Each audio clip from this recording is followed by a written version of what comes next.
जब 1966 में world trade centre का निर्माण शुरू हुआ तो यह आकार और पैमाने के लिहाज से अब तक की सबसे महत्वाकांक्षी परियोजनाओं में से एक थी। इन तथ्यों और आंकड़ों के माध्यम से वर्ल्ड ट्रेड सेंटर के निर्माण, संचालन और प्रबंधन की जटिलता के बारे में अधिक जान सकते हैं। वर्ल्ड ट्रेड सेंटर केंद्र 16 एकड़ का परिसर था, जिसमें 7 इमारतें और 5 एकड़ का ऑस्टिन जे टोबिन प्लाजा था।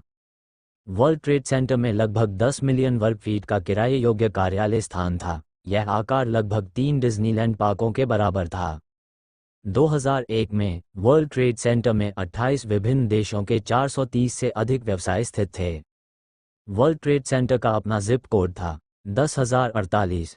वर्ल्ड ट्रेड सेंटर स्थित न्यूयॉर्क राज्य सरकार के कार्यालय जिप कोड 10,047 का उपयोग करते थे। उत्तरी टॉवर 1,368 फीट ऊंचा था और इसकी ऊंचाई 1/4 मील से अधिक थी। प्रसारण एंटेना के साथ इसके ट्रांसमिशन टॉवर ने इसमें लगभग 360 फीट की अतिरिक्त ऊंचाई जोड़ दी। दक्षिणी टॉवर 1/4 मील से अधिक ऊंचा 1,362 फीट ऊंचा था। प्रत्येक ट्विन टावर में 110 मंजिलें थीं। प्रत्येक टावर का क्षेत्रफल और फर्श लगभग 1 एकड़ के आकार के थे। हवादार दिनों में प्रत्येक टावर लगभग 12 इंच तक एक तरफ से दूसरी तरफ झुक सकता था। ट्विन टावर्स में 43,600 खिड़कियां थीं, जो 600,000 वर्ग फीट से ज़्यादा कांच के बराबर थीं। इन सभी को धोने में 20 दिन लगे। ट्विन टावर्स में 198 लिफ्टें और 15 मील लंबी लिफ्ट शाफ्ट थीं। ट्विन टावर्स स्थानीय और एक्सप्रेस लिफ्ट प्रणाली का उपयोग करने वाली पहली गगनचुंबी इमारतों में से एक थीं। ट्विन टावर्स में प्रत्येक एक्सप्रेस लिफ्ट में 55 वयस्क बैठ सकते थे। जब इन्हें लगाया गया था तब इनकी मोटरें दुनिया की सबसे बड़ी मोटरें थीं। वर्ल्ड ट्रेड सेंटर का निर्माण 5 अगस्त 1966 को शुरू हुआ था, लेकिन पहले 2 वर्षों में अधिकांश काम सड़क के स्तर से नीचे था। ट्विन टावर्स ने 1968 में अपनी ऊर्ध्वाधर चढ़ाई शुरू की।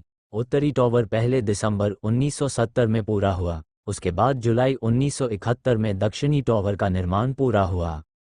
वर्ल्ड ट्रेड सेंटर के निर्माण के लिए 425,000 घन गज से अधिक कंक्रीट की आवश्यकता थी, जो न्यूयॉर्क शहर से वाशिंगटन डीसी तक फुटपाथ बनाने के लिए पर्याप्त थी। कम से कम 7 धलाई कारखानों ने विश्व व्यापार केंद्र के निर्माण के लिए 200,000 टन से अधिक संरचनात्मक इस्पात की आपूर्ति की थी। यह इस्पात संयुक्त राज्य अमेरिका के सबसे लंबे सस्पेंशन ब्रिज, वेराजानो नैरोज ब्रिज के निर्माण में प्रयुक्त इस्पात से भी अधिक था, जो स्टेटन द्वीप को ब्रुकलिन, न्यूयॉर्क से जोड़ता है। वर्ल्ड ट्रेड सेंटर पूरी तरह से लैंडफिल पर बनाया गया था। नतीजतन ट्विन टावर्स सहित साइट की नींव को सड़क के स्तर से लगभग 70 फीट नीचे आधारशिला तक बढ़ाना पड़ा। निर्माण के दौरान श्रमिकों ने साइट से 10 लाख क्यूबिक गज से ज्यादा मिट्टी और चट्टान हटाए। न्यूयॉर्क शहर ने इस लैंडफिल का इस्तेमाल बैटरी पार्क सिटी के निर्माण में किया, जो वर्ल्ड ट्रेड सेंटर के ठीक पश्चिम में एक पड़ोस है। South tower observation deck south tower की 107वीं मंजिल पर एक इंडोर वेधशाला और टावर की छत के ऊपर एक आउटडोर व्यूइंग प्लेटफॉर्म से बना था। सड़क स्तर से 1377 फीट ऊपर आउटडोर व्यूइंग प्लेटफॉर्म दिसंबर 1975 में खुलने पर दुनिया में सबसे ऊंचा था। औसतन दक्षिण टावर अवलोकन डेक पर प्रति वर्ष 1.8 मिलियन विजिटर्स आते हैं। दिसंबर 1975 में साउथ टावर अवलोकन डेक के उद्घाटन के दिन से लेकर 10 सितंबर 2001 की रात को कारोबार बंद होने तक 46.3 मिलियन से अधिक विजिटर्स ने टावर के शिखर से दृश्यों का आनंद लिया। साफ दिन में दक्षिणी टावर अवलोकन डेक से प्रत्येक दिशा में लगभग 45 मील तक देखा जा सकता था। वर्ल्ड ट्रेड सेंटर काफ़ी सारे कारणों की वजह से इम्पोर्टेंट था। वर्ल्ड ट्रेड सेंटर अमेरिका की इकोनॉमिक प्रॉस्पेरिटी और ग्लोबलाइजेशन का सिंबल था। 11 सितंबर 2001 को सुबह 8:46 पर, जैसा कि अब पूरी दुनिया जानती है, एक बोइंग 767 जेट लोअर मैनहट्टन में वर्ल्ड ट्रेड सेंटर WTC के उत्तरी टावर से टकराया। 18 मिनट बाद एक और विमान दक्षिणी टावर से टकराया। 2 घंटे के भीतर दोनों टावर ढह गए। दुर्घटना और उसके परिणामस्वरूप लगी आग और इमारत ढहने से 2801 लोग मारे गए, जिनमें से 147 दोनों जेट में सवार यात्री थे। एक अगले दिनों में महानगरीय क्षेत्र के लाखों लोगों को वायु प्रदूषण, खतरनाक कार्यस्थितियों और मनोवैज्ञानिक आघात के संयोजन का सामना करना पड़ा। इस हमले ने न्यूयॉर्क शहर की सार्वजनिक स्वास्थ्य सेवा और सामाजिक सेवा प्रणालियों पर भी अभूतपूर्व मांगें रखीं। यह वीडियो हमले के प्रति शहर की प्रारंभिक प्रतिक्रिया की ताकत और कमजोरियों का आकलन करता है। हमले के बाद पहले 6 महीनों में अल्पकालिक प्रभाव का वर्णन करता है और ऐसे सबक सुझाता है जो शहरी स्वास्थ्य अवसंरचनाओं को मजबूत करने के लिए 11 सितंबर के बाद के एजेंडे के विकास को सूचित कर सकते हैं। जबकि इस रिपोर्ट का ध्यान हमले और प्रारंभिक प्रतिक्रिया पर है, अल्पकालिक और दीर्घकालिक दोनों प्रभावों पर नई रिपोर्टें नियमित रूप से सामने आ रही हैं। जहां प्रासंगिक है, हम सितंबर 2002 तक जारी किए गए प्रकाशित अध्ययनों और आधिकारिक रिपोर्टों का संदर्भ देते हैं।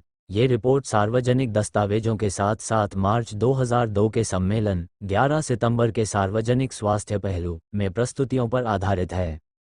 पहले विमान दुर्घटना के 32 मिनट बाद New York city department of health ने अपने घटना कमांड सेंटर को सक्रिय कर दिया।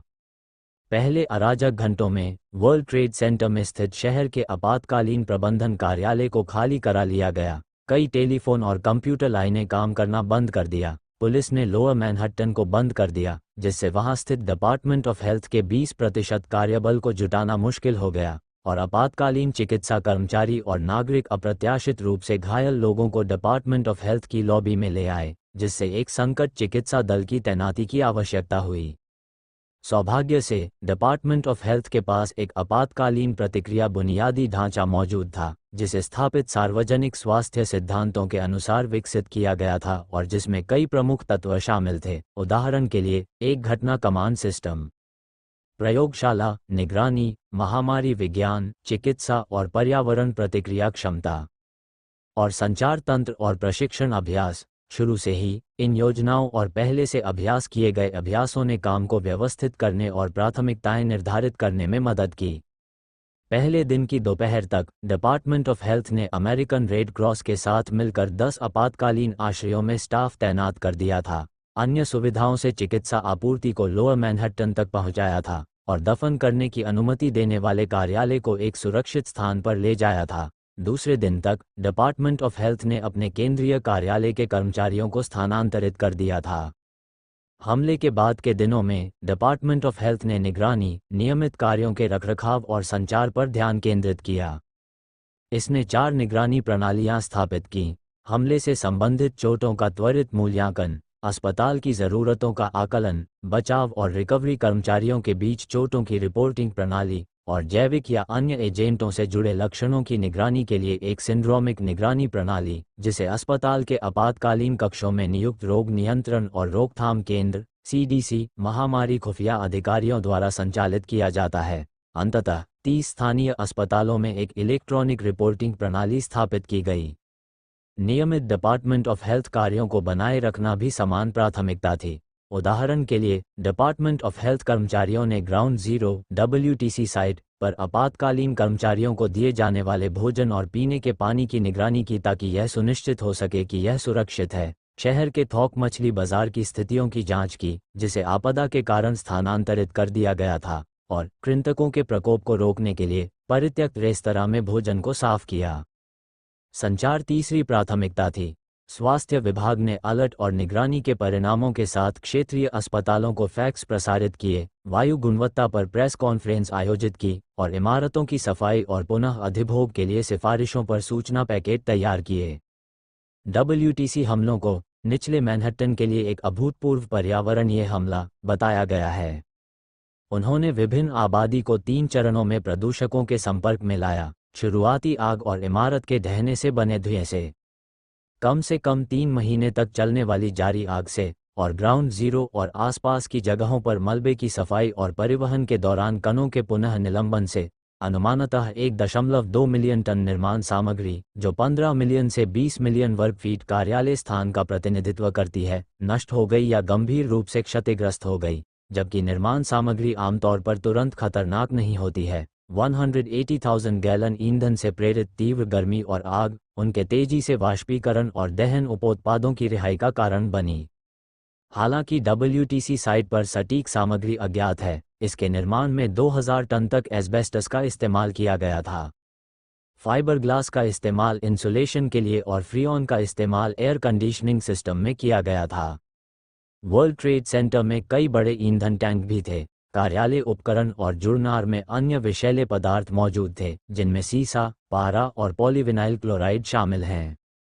इसके अलावा प्लास्टिक के सामान को ऐसे कोटिंग्स के साथ उपचारित किया गया था जो डाइऑक्सिन और वाष्पशील कार्बनिक यौगिक उत्पन्न कर सकते हैं। साहित्य में अग्निशामकों के बीच दहन उपोत्पादों के अत्यधिक संपर्क को अच्छी तरह से प्रलेखित किया गया है। 2014 में कम से कम 15 संघीय, राज्य और शहर के सरकारी कार्यालयों और एजेंसियों के साथ साथ कई शैक्षणिक, चिकित्सा और अन्य संगठनों ने विभिन्न WTC संबंधित पर्यावरणीय मुद्दों पर प्रतिक्रिया दी।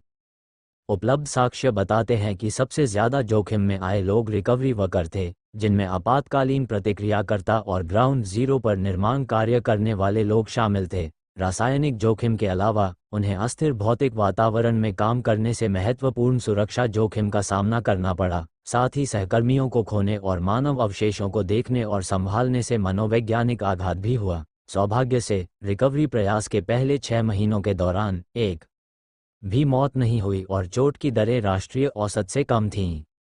16 न्यूयॉर्क फायर डिपार्टमेंट के 116 बचाव कर्मचारियों में से 10 का मूल्यांकन किया गया। लगभग 90% ने श्वसन संबंधी बीमारियों की सूचना दी। 22 दिसंबर 2001 तक 4 में से 1 काम पर वापस नहीं लौट पाया। 23 और सितंबर 2002 तक 574 से अधिक अभी भी श्वसन विकलांगता या भावनात्मक तनाव के कारण चिकित्सा अवकाश पर थे।